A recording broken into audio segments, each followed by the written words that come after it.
सिंधुदुर्ग जिल्ह्यासह इतर जिल्ह्यातील ताज्या घडामोडी पाहण्यासाठी सिंधुदुर्ग 24 तासला सबस्क्राइब करा आणि बेल आयकॉनवर क्लिक करा। सिंधुदुर्ग 24 तास सदैव तुमच्या सोबत। पुढील बातमी पाहणार आहोत विस्ताराने। सिंधुदुर्गात जिल्हा परिषद पंचायत समिती निवडणुकीच्या प्रचाराचा शुभारंभ झाला। जिल्ह्यातील प्रमुख लढत असलेल्या पावशी जिल्हा परिषद मतदारसंघातून महायुतीचे तुकाराम उर्फ दादा साहिल यांनी आज माघी गणेशोत्सवाचे औचित्य साधत प्रचाराचा शुभारंभ केला।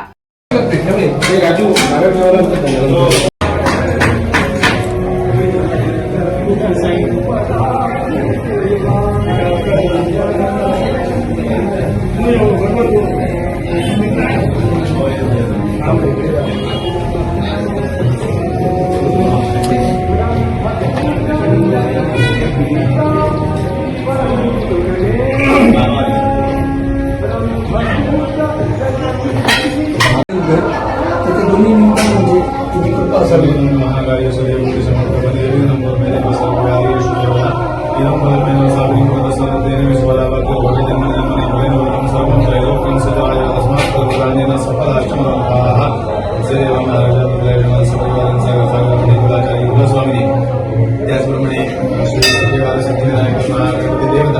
महाराज दादा साहेब यांनी कार्यक्रम जिल्हा परिषद चौकीसाठी फॉर्म भरलेला आहे आणि आजच्या शुभदिनी हे तुझ्या चरणी श्रीफा आणि पेढे घेऊन तुझ्या चरणी शरण आलेले आहेत। तर ती सेवा मान्य करून सगळ्याला राजीबाग पागरा कल्याण करा। ज्या काही अरिष्ट स्थान देवता इत्यादी नवग्रहांच्या पीडा असतील त्या सगळ्या पीडा परिहार करून या जिल्हा परिषदेसाठी निवडून यावी अशी त्यांची इच्छा आहे। तर ती परिपूर्ण करून जन्मलग्नामध्ये जन्मपत्रिकेमध्ये काही अरिष्ट स्थान अस्तित्वात असतील तर ते आजच्या दिनापासून परिहार करून त्यांच्या मनातील इच्छा परिपूर्ण करण्याची कृपा करा। त्याचप्रमाणे जे काही काम करताना अडथळे येत असतील तर ते तुझ्या पायाखाली घालून त्यांची जी काही इच्छा आहे मनोकामना आहे तर ते पूर्ण करण्याची कृपा करा। तुमची कृपादृष्टी सदैव त्यांच्या पाठीशी ठेवून जो काही त्यांचा हेतू आहे तो सफल झाला अशा प्रकारे तुमची कृपादृष्टी ठेवा। सर्वांचं सदैव कल्याण करा आणि परत करा। गणपती बाप्पा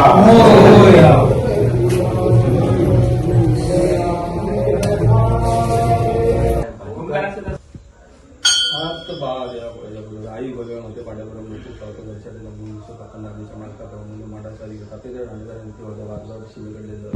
जिल्हा परिषद आज फॉर्म भरून आज तुझ्याकडे लिहिलेले तर आज ते उभे राहिलेले आहेत। तर आज तू त्यांच्या पाठीशी उभे राहून आज रोज मताने त्यांना निवडून सर्वप्रथम सर्वांना माघी गणेश जयंती निमित्त शुभेच्छा देतो।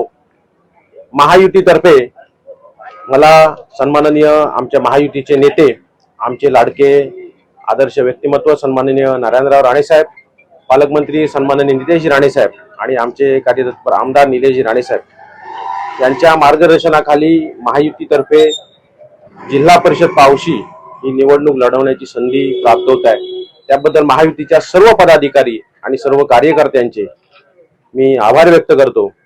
नक्कीच पावशी जिल्हा परिषद मतदारसंघ हा गेली 10 वर्ष सातत्याने विकासापासून वंचित आहे आणि या ठिकाणच्या जिल्हा परिषद सदस्यांनी पुरेसा वेळ या ठिकाणी या मतदारसंघाला न दिल्यामुळे या मतदारसंघाचे अनेक प्रश्न मूलभूत सोयी या ठिकाणी अपूर्ण राहिलेले आहेत। येणाऱ्या कालावधीत महाराष्ट्र सरकारच्या माध्यमातून केंद्र सरकारच्या माध्यमातून वेगवेगळ्या योजना त्याचबरोबर वैयक्तिक लाभाच्या योजना या मतदारसंघासाठी या ठिकाणी आणून या मतदारसंघ हा राज्यातील आदर्श मतदारसंघ घडवण्याचा माझा संकल्प असेल आणि त्या दृष्टीने गेली 7 वर्ष मी सातत्याने नियोजन करत होतो, लोकांच्या संपर्कात होतो, ग्रामपंचायतींच्या संपर्कात होतो, लोकांच्या मूलभूत सेवेसाठी छोट्या मोठ्या प्रश्नांसाठी तळागाळातील जनतेसाठी मी कायम कार्यरत होतो आणि म्हणूनच मला नक्की विजयाची खात्री आहे की या ठिकाणी मला 2000हून अधिक मताधिक्य या ठिकाणून मिळेल आणि येणाऱ्या जिल्हा परिषदेत काम करण्याची संधी महायुती पक्षाच्या माध्यमातून भाजपा शिवसेना महायुतीच्या माध्यमातून मला मिळेल अशी मला खात्री आहे। सिंधुदुर्ग जिल्ह्यासह इतर जिल्ह्यातील ताज्या घडामोडी पाहण्यासाठी सिंधुदुर्ग 24 तासला सबस्क्राइब करा आणि बेल आयकॉनवर क्लिक करा। सिंधुदुर्ग 24 तास सदैव तुमच्या सोबत।